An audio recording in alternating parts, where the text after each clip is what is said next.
All right, Shalom. First and foremost, one of our praises to Yahweh, Ba'ashem, Yahweh Shai, Ba'ashem, Makakwadash. Double honors to the elders and apostles of Great Millstone, and peace and blessings to the whole elect of Israel. And the title of this lesson is going to be, it is even the time of Jacob's trouble.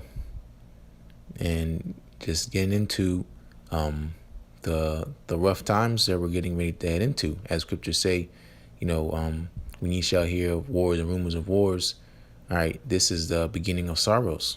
All right, this is the beginning of the trouble which Jacob is getting ready to have to endure, all right, in order for him to come into his blessing, okay? Because Esau is the end of the world and Jacob is the beginning of it that follow it. All right, and like it says in Acts, the 14th chapter, all right, confirming the souls of the disciples and exhorting them to continue in the faith, and that we must, through much tribulation, enter into the kingdom of the Most High, okay? All these things are coming to pass, all right, because the kingdom of heaven is getting ready to be established. But before the kingdom of heaven is established, all right, there's going to be a rough transition in power, all right, from wickedness to righteousness, okay? So I'm going to start here in Jeremiah chapter 30 and verse 7, which is the title of this lesson. All right, Jeremiah chapter 30 and verse 7.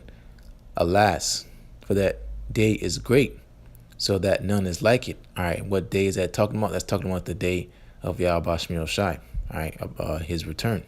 Okay, continuing. It is even the time of Jacob's trouble, but he shall be saved out of it. All right, and that's the point. Okay, this is the time of Jacob's trouble. All right, but he will be saved out of it. All right, because Mosai said he would not utterly destroy the house of Jacob. And that's talking about the elect, all right, the remnant. All right, because 2/3 of our own people are getting ready to perish. Okay, and like it says in First Peter, the 4th chapter, in the 17th verse, that judgment must be, the judgment is going to begin first at the house of the Most High. Okay, and it says in the next verse, the 18th verse, all right, 1 Peter 4 and 18, if the righteous scarcely be saved, where shall the ungodly and the sinner appear? Okay, so we know the ungodly and the sinners, all right, of our people are going to ready to be taken out by the sword, or die of famine, or any type of plague the Most High sends upon the earth. All right, they're going to be partakers of and not going to be saved out of it. Well, who's going to be saved? Okay, the point is the elect. All right, that's why it's about serving the Most High with fear and trembling, all right, making your own election sure, because there's only one way to get up out of here, and that's that straight and narrow, that path which leads, all right, to us being saved, all right, and it's set before you by the men that the Most High sent out. Speaking of Apostle Tahar on down, all right, his servants, the prophets, all right, the Most High servants, the prophets, are out here gathering the sheep so that they can come aboard to this spiritual ark, all right, and be saved out of and kept away from this this nuclear destruction, all right, being the second death. Okay, because you read on down in Jeremiah 30, and then in a couple verses, I really just keep reading on down, all right, from 8, 9, 10, and 11. It talks about, all right, the Most High delivering us. Okay, it goes into detail. Okay, but this is getting ready to be the greatest deliverance of our people ever. All right, greater than when we were taken out of the land of Egypt, and then so on and so forth. Okay, and the Most High is saying, that this is going into the tabernacle of David. Okay, it says we shall serve David, our king. All right, Most High talks about us fearing not. Okay. He's going to deliver us from the land of our captivity. All right, we shall rest and not be afraid. All right, just skimming through it. For the Most High is going to make a destruction of around the four corners of the earth. But again, he's going to have that remnant. All right, those vessels which he's going to have mercy upon, and that being the elect. Okay. All right. So, and coming to these times, it is scary. It's very scary. Okay. But knowing that there is comfort, all right, that there is a way out, all right, and that's the motivating factor. That's the thing that gives you confidence, all right, because you, and that's why it goes into examining yourself daily, okay. If you're doing to the best of your ability what is required of you to do, then the Most High will keep his promise, okay. because the Most High is a man that he shall not lie. All right, we're the ones that are imperfect. We're the ones that need mercy. All right, and that's how we beg and plead, out of our mouth, and ultimately also by our actions. Okay, mostly by our actions. All right, by our faith and by our works. Okay, so we have these signs that the Most High has given us to measure and to know good and well that this is the time that he said when he would return. All right, so this is 2nd Esdras chapter 9, and I'm gonna start at verse 1. He answered me then and said, measure thou the time diligently in itself, and when thou seest part of the signs pass, which I have told thee before, all right, because the Most High has constantly been warning us and telling us, all right, about the day of the Lord. Okay, so the Most High gave us signs when he would return. All right, no man knoweth the hour. All right, but he has given us signs and seasons to measure. All right, the times diligently. Okay, continues verse 2. Then shalt thou understand that it is the very same time when the highest will begin to visit the world which he made. All right, that day of visitation. Okay, the day which is coming upon this world as a thief in the night. A dark, angry, melanated man, all right, an angelic being, is coming to visit this place. All right, because he said he will no longer hold his tongue concerning their wickedness. All right, this world has been sorely polluted. Okay, he has a controversy with inhabitants, all right, of this land, of this earth. All right, why? Because there's no truth, there's no mercy, all right, there's no judgment, and there's no knowledge of Yahweh Shem Shai all in the land. All right, that's Hosea, the 4th chapter. Okay, the Most High is not happy. Okay, and that's why we serve him with fear and trembling, because we know the terribleness of the Most High. We know how much of a power he is. Okay, and us obviously being mortals, we just know a bit of his power. All right, but we're getting ready to fully see his power. All right, and it's going to get into that, and in this point where it's going to be made manifest. Okay, be shown forth. All right, be brought forth. Okay, so all these visions are in effect. Okay, being the end. All right, of Esau, in the beginning of a follow-up that is Jacob. All right, the blessing of the Israelites. All right, so this is continuing 2nd Esdras chapter 9 verse 3.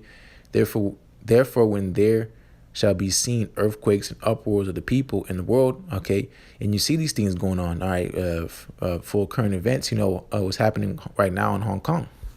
These are uproars of the people, all right, constantly, in the streets is uproars, all right, around the world, going to the Yellow Vest protests, all right. These are just few events, okay. You can just Google current events, all right. Stuff is moving, all right. But what is happening is just the end is being made manifest. Okay, again, this is all about the return of our Lord. Okay, Yahweh Ba'Shem Shai. All right, and that's why he said, there's going to be fires already kindled. All right, this place is ripe for destruction. Okay, and also at the same token ripe for salvation. All right, and that's what this whole thing is about. All right. It's always been about the elect, all right, because that's what Scripture say. If it wasn't for the elect's sake, no flesh would be saved, all right. These vessels of honor, all right, these righteous men, women, and children, all right, if it wasn't for them, all right, the earth would be destroyed, all right, just like in the time of Noah, all right, going back into Genesis, okay, Genesis the 6th chapter, okay. The Most High was he was pissed. Okay, he was upset. About how the way man was dwelling on the earth. Okay, and if it wasn't for Noah, okay, him being found righteous in that generation, all of mankind would have been destroyed. Okay, it repented the Most High that he made man upon the earth. Okay, but if it wasn't for Noah, all right, being a representation of the elect, then this whole earth would have been wiped away. All right, and that's getting ready to happen again. But, this time, it's going to be obviously more than 8 souls. Okay, and that goes into the mercy of Yahweh Shem Shai, because he could literally just get rid of all of us if he wanted to again. All right, but this time he's gonna have a great deliverance, right? The greatest deliverance ever in the history of mankind. Okay, and it's gonna be via, all right, these so-called UFOs, all right, being the chariots of Israel. Okay, all right, but continuing 2nd Ezra chapter 9 and verse 4. Then shalt thou well understand that the Most High spake of those things from the days that were before thee, even from the beginning. All right, because the Most High has written this. All right, this has been written from the beginning. All right, it's just all playing out here on the earth. All right, because there's a set point in time for everything to happen. All right, it goes into Habakkuk, the 2nd chapter. Okay, remembering that being not ignorant that one day to the Lord is 1,000 years on to us. Okay, that's why one of the titles is of Yahweh Shemel Shai is the beginning and the end. Okay, the Alpha and the Omega. Okay, he is before time itself. All right, and he writes the times and seasons of things to happen, not just here on the planet Earth, but in all of creation itself. Period. Okay, he is the author. All right, and we're just playing out his story. All right, but continues verse 5. For like as all that is made in the world hath a beginning and an end, and the end is manifest. All right, again, that end being Esau, Edom. All right, the wicked being put out. Okay, the end of this age, the end of the age of the wicked. All right, because Job 9:24 tells you that the earth is given into the hands of the wicked. All right, but we know that the prosperity of the wicked is but for a moment. Okay, the joy of the hypocrite is but for a moment. All right, so these devils are getting ready to be put out, as well as 2/3 of our own people, because they're counted as heathens because they don't hear the words that are in this church. Okay, being the body of Yahweh Shemel Shai. Okay, so but just the point, just for myself also, just a reminder that this is not the end all be all. Okay, as we see the world, it looks like it's in order. It's not. Okay, and that goes into not being carnal. All right, you have to be spiritually minded. All right, there's we hasten the day of the Lord. Okay, we hope it's tomorrow. All right, but we know it's not according to our will. It's according to the Heavenly Father's will.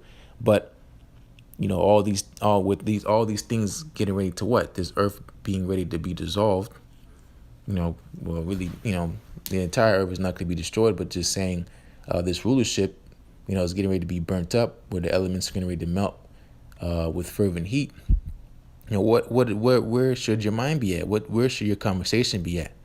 Okay, you shouldn't be talking about 10 years, 20 years down the line, making plans about being here in this kingdom. Because as it says, Micah 2:10, arise and depart, for this is not your rest. All right, this place is polluted, and it says it shall destroy you even with the sword of destruction. Okay, so if you get caught up and entangled in the affairs of this world, you're going to be left out there. Okay, and you're not going to be defended. All right, when these things begin to draw nigh.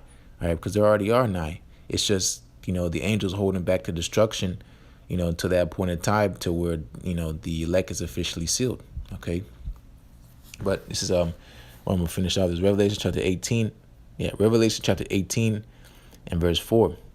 And I heard another voice from heaven saying, come out of her, my people, that ye be not partakers of her sins, and that ye receive not of her plagues. For her sins have reached unto heaven, and the Most High have remembered her iniquities. Okay, and that goes into you separating yourself from this world. All right, that's why scriptures say we are in the world, but we're not of the world. Okay, we have nothing here that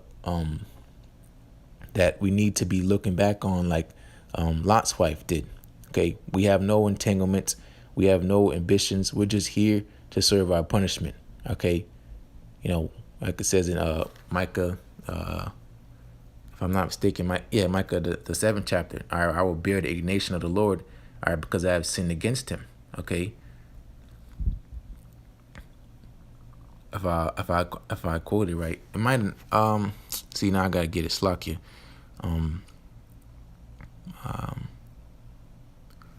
Micah. Salak. Bear with me. It's one of those things, you just forget and you're going to get upset. And you're like, yeah, I misquoted. All right. Yeah. Oh, here it is. See, Micah 7:9. All right, just making sure though, because it's just that fear. Yeah, Micah, I'll just read it. Micah 7:9. I will bear the indignation of the Lord Yahweh by Hashem Yahushai, because I have sinned against him, until he plead my cause and execute judgment for me. For he will bring me forth to the light, and I shall behold his righteousness. All right, that light is his truth. All right, and as the scriptures say, this truth shall set you free. All right, this truth has let us free. All right, and then it always starts spiritually. All right, and then it will be made manifest physically. Okay, because everything happens in the spirit first. All right, before it's brought forth in the physical. All right, it's just how it works. Okay, but Salakia.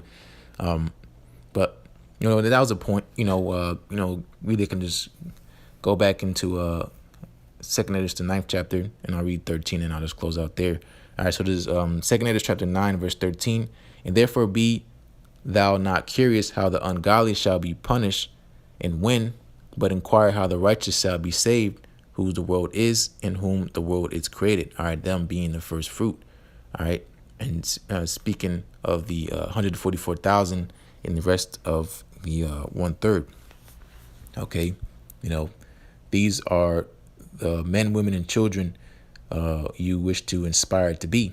Okay, because right now, they're in a lower state, but in the spirit, they are getting ready to be the new rulers of not just the earth, but the universe. Okay.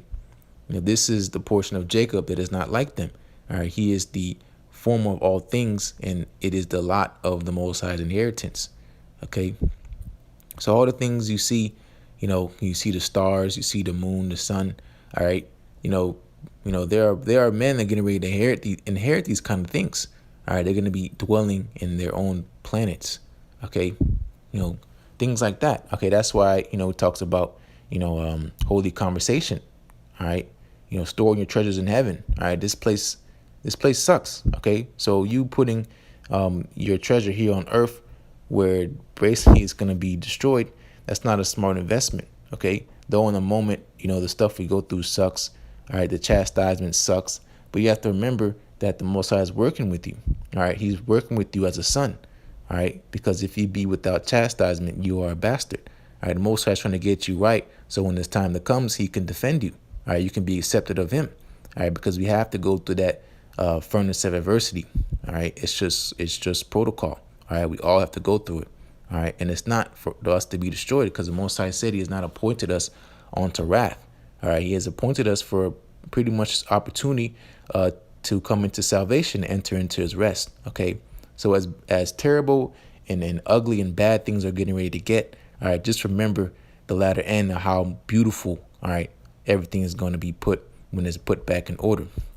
Okay, that's why we say call Yahweh Shem Shai. Okay, but hey man, Lord's one is edifying, and as always, want to give all praises to Yahweh, Ba'ashem, Yahweh Shai, Ba'ashem Makakwadash, double honors to the elders and apostles of Great Millstone, and peace and blessings to the whole elect of Israel. Shalom.